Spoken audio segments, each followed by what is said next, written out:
Hi guys, welcome to another project. My name's Cori Jaye and I'll be your teacher today. In today's class, we're going to create something called a Story Scrollie. So a Story Scrollie is basically a story that we narrate over a scroll of a drawing that we've created that matches the story.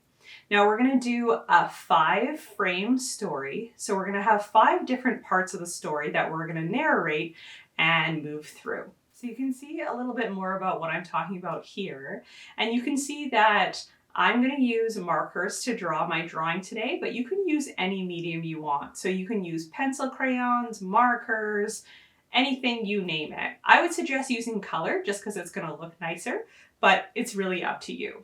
Now for this project, you're going to need a shoebox or even just a smaller cardboard box.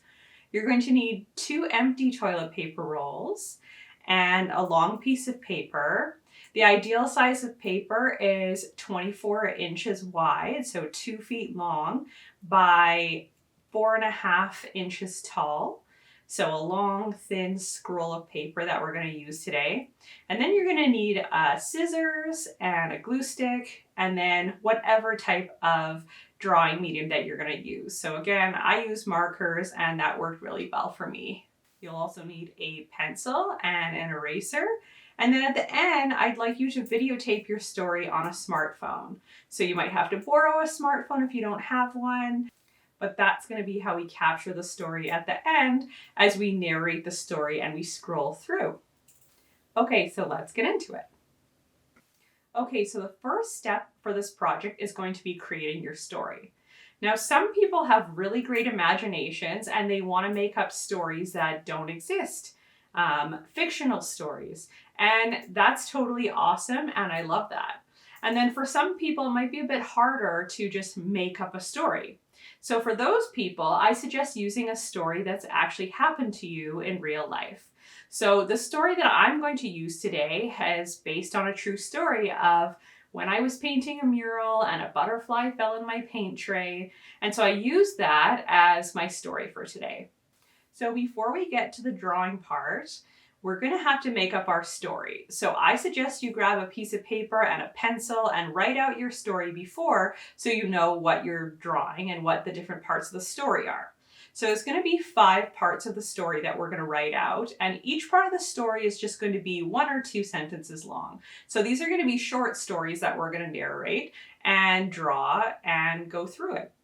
So the first frame, which would be frame number 1, and the first part of your story is going to be an introduction. So the introduction just gives a couple sentences to kind of set the scene and let people know what the story is going to be about. So here, I'm going to read you mine as we go through this just to give you an idea. Okay, so here's my opener or my introduction, my first frame. There once was a girl named CJ who loved painting murals and was often surrounded by butterflies. So that's going to be frame 1. So frame number 2 is going to be where something happens and a problem arises. So here's my second frame. One day when she was painting a mural for Folk Fest, she noticed a butterfly had fallen into her paint tray. So that's frame 2. So I have an issue of the butterfly fallen into the paint tray, and that kind of sets the scene as we continue along the story. Now frame number 3 is where the story is going to develop a bit more.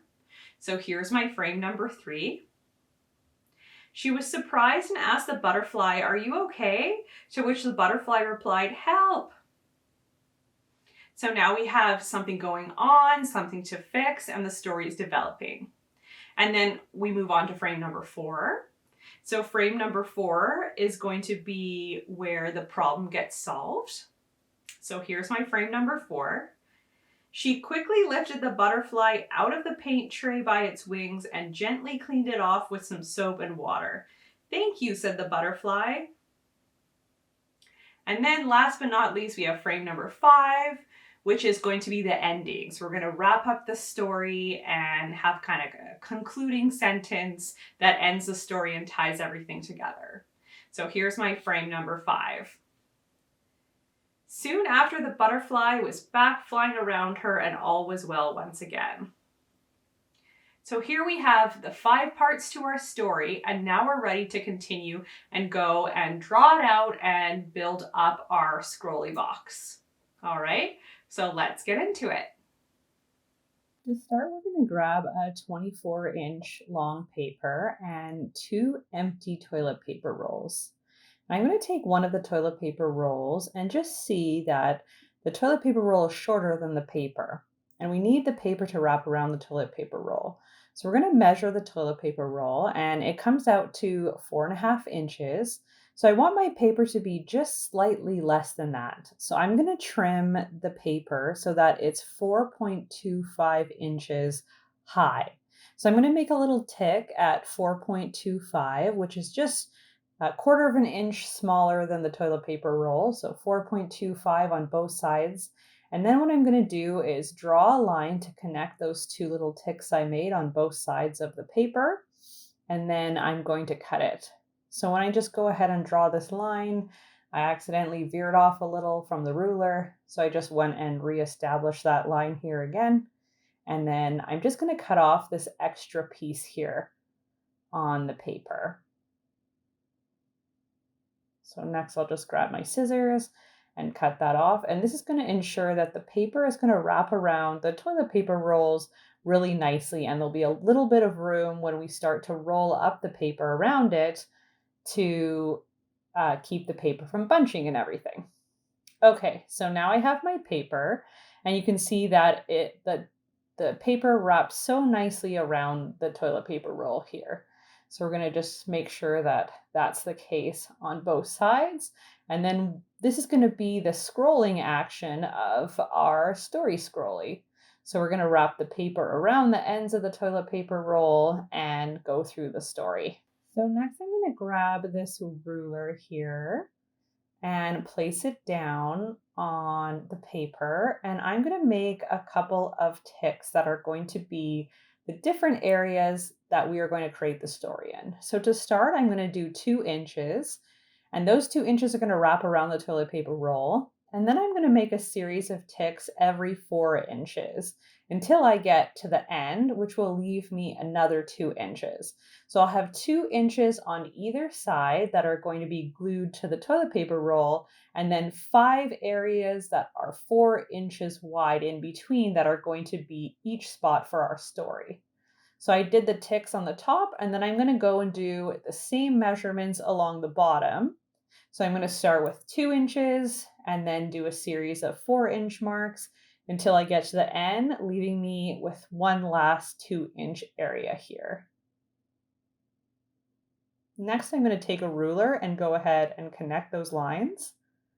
And this is giving us our area of where we're going to draw in each frame of the story and how we're going to connect the paper to the toilet paper rolls. So I'm just going to go ahead and make some lines with a ruler here. And you'll also notice that I am having my scissors and a couple other things be a paperweight for me because the paper is so rolly. Okay, so next I'm going to go ahead and I'm going to start to draw my story. So I'm going to start off and draw in this story with just line work, and I'm going to do it with a pencil.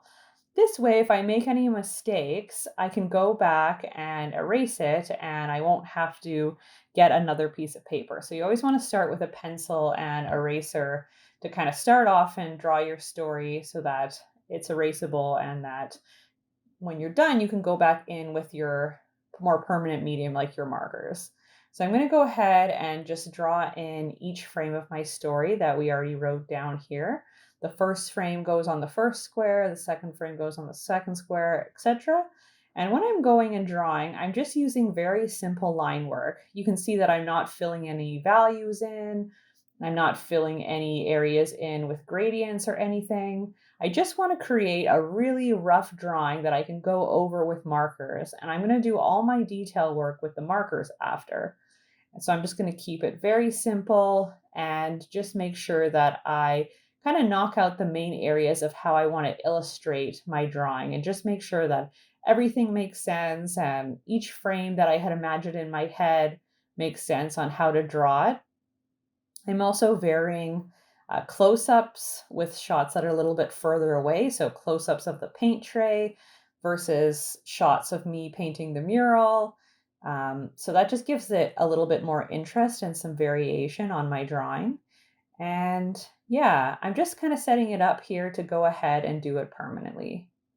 And then once I have all my frames really lightly knocked in and I'm happy with them, so that's what I got here, then I can go ahead and begin to draw with the markers.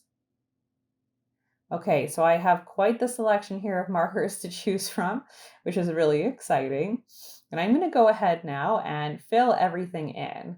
So this is where I'm going to be a little bit more detailed with how I'm filling it in and just make sure that this is going to be my final piece. So I just want to make it very nice or, as detailed as possible at this stage.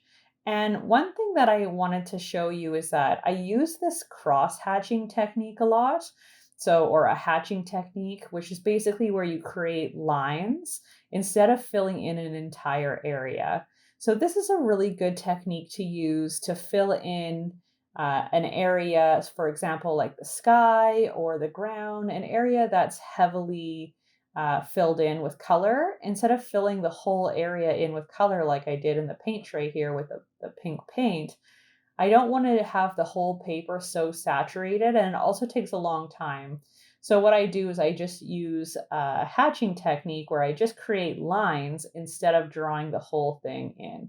And you'll see that on the first frame, it's a little bit further away. So I use thinner lines. And then on the second frame, it gets to be a little bit closer up because it's a close up paint tray image. So I just used thicker lines, which would make sense when you're looking at something closer up. So you want to think about these things as you go ahead and fill in all your marker work, or if you're using pencil crayon, all your pencil crayon work. You want to think about what makes sense to be more detailed and what you want to leave to be a little bit looser. Here again, I was drawing the grass so close, so I started with a thin stroke and then realized it should be thicker because it's close up. So you just want to think about perspective as much as you can and what makes sense. And then I also like when these are full color, they just make a really beautiful piece being full color. So I went ahead and kind of was varying my color choices as I went around. And then at the end, instead of leaving the paint tray white, I decided that I would go through and add some yellow in. And that just helps with the visual effect of where you're placing the colors and how everything's come together. So you'll see me do that in a second, but you want to think about that too. You don't have to be so concerned about that, but it is something that you should think about. You don't want your whole piece to be like all green or all black or all blue. You want to make sure that you have some color variation from slide to slide, which will just make it look more interesting. And then here you'll see I'll just go back in with that yellow and just that kind of just brings everything together, I felt like. And then after I'm done with my drawing, this is what it looks like. So you can see all my slides are colored in and I'm ready for the next step of creating the scrolly box. Okay, so next you're going to grab a shoebox and some scissors. And what we're going to do is we're going to make this little piece here scroll through the front of the box. So the front of the box is similar to my frame size. So I'm going to go ahead and cut a square out of the front of the box here, and then that'll be where you'll see the scroll through. So if you want, you can start with drawing a line around it. I just went right into it with the scissors because I knew exactly where I was going to be cutting, but you might want to make a line drawing just for you to cut as a reference. But again, I didn't do that because I knew exactly what I was cutting out here. So I just cut from the top of the box all the way down and just left a little bit of a border all the way around, except for at the top here. And this is going to be the first part. And then I'm going to put the lid back on and I'm going to draw where the opening is going to be on the lid and continue the opening up into the lid. So here I did the line drawing where I drew out exactly where I was going to be cutting, just because it's a little bit easier that way. And then I took off the lid and I actually pulled out the inside part on the lid because it'll be easier to cut through, and that was easy to pull out here. So I just pulled that out just to make it easier for my scissors to go through and cut. And you just want to be so careful when you're cutting the box here. It can be a little dangerous, a little hard to cut. So just be really, really careful. And then I got the top here cut open, and now I have an opening for my scroll to go through. So it looks just like that. Awesome. So next what I'm going to do is I'm going to take the lid off, and we're going to cut the slit in the sides so that the paper can go through the sides. So I'm going to do that on both sides. And again, you can draw where you're going to cut, but I really knew where I was going to cut. So just, I did about 1/4 inch slit on one side, and I wanted to make it as close to the front of the box as possible with still leaving a little bit of space so that the box didn't get too loose, still stood up, right? Then I'm going to do the same thing on the other side in the same way. And then I'm just going to take my scrolly paper here and just pop it in, and you can start to see how this is coming together here. So you can see each frame at the front, and it'll come through. And then I'm going to put the lid on, and I'm just going to do the same thing I did with the lid in the front on the sides. So I'm just going to mark exactly where the sides are so I can cut up into the lid so that I have a larger area for the paper to scroll through, because I'm going to need all of that space because my paper is as tall as the box. So I'm just going to go through and mark on both sides. And then I do the exact same thing. I take my scissors and I cut it out on both sides. Then once I have it cut out on both sides like this, I'm going to go ahead and pop it onto the top of the box here and just make sure that everything is lining up, which it is. Then I'm going to take my scrolly and pop it into the box and then place a lid on. And I just want to make sure at this part that everything is moving properly and I can get the scroll through easily and that there aren't any issues moving it. And because the top of my box and the top of the paper were touching, it kind of got stuck a little and wasn't going through as nicely as I would like. But I noticed that if I raised the lid a little bit and then pulled the scrolly through, it was going through a lot smoother.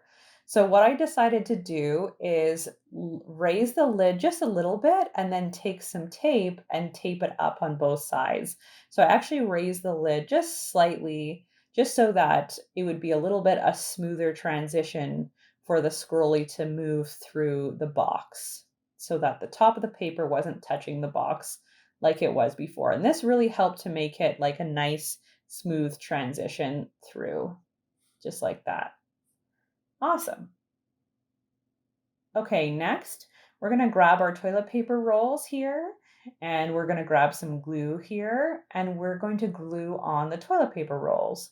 So what I'm going to do is just take that 2 inches, that first 2-inch spot, and put the glue on there, and then I'm going to wrap it around the toilet paper roll, and then I can go ahead and roll up the scroll. So I'll just take that piece there and I'm going to add some glue.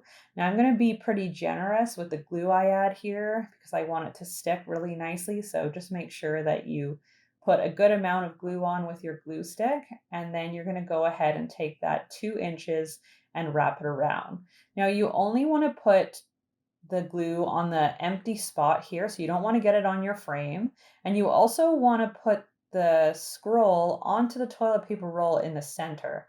So there should be a little bit on both sides of the toilet paper roll once you have it glued on, between the paper and the toilet paper roll. And then I'm going to go ahead and just take a piece of tape and reinforce it. This step is optional, but I just thought, hey, might as well make it even a little bit sturdier by adding a little piece of tape on the end there. And as you can see, now as I roll it up, the paper goes through. So I'm going to go ahead and do the exact same thing on the other side. Just add the glue and then add it to my toilet paper roll. And then as I scroll up the scroll or roll up the scroll, you'll see that I have my scrolly box created, and the story moves through it really nicely as I move the toilet paper rolls. Okay, so I thought I would read my story to you. So here we go. There once was a girl named CJ who loved painting murals and was often surrounded by butterflies. One day, when she was painting a mural for a folk festival, she noticed a butterfly had fallen into her paint tray. She was surprised and asked the butterfly, "Are you okay?" To which the butterfly replied, "Help!" She quickly lifted the butterfly out of the paint tray by its wings and gently cleaned it off with some soap and water. "Thank you," said the butterfly. Soon after, the butterfly was back flying around her and all was well once again. Okay, guys, that's it for today's project. I hope you enjoyed this project and you learned a little bit more about storytelling and a new way of how you can present your ideas. I look forward to hearing and seeing all your stories and seeing what you guys created and everything that you drew. And I can't wait. Thanks so much for being here, and hopefully we'll see you soon. Bye.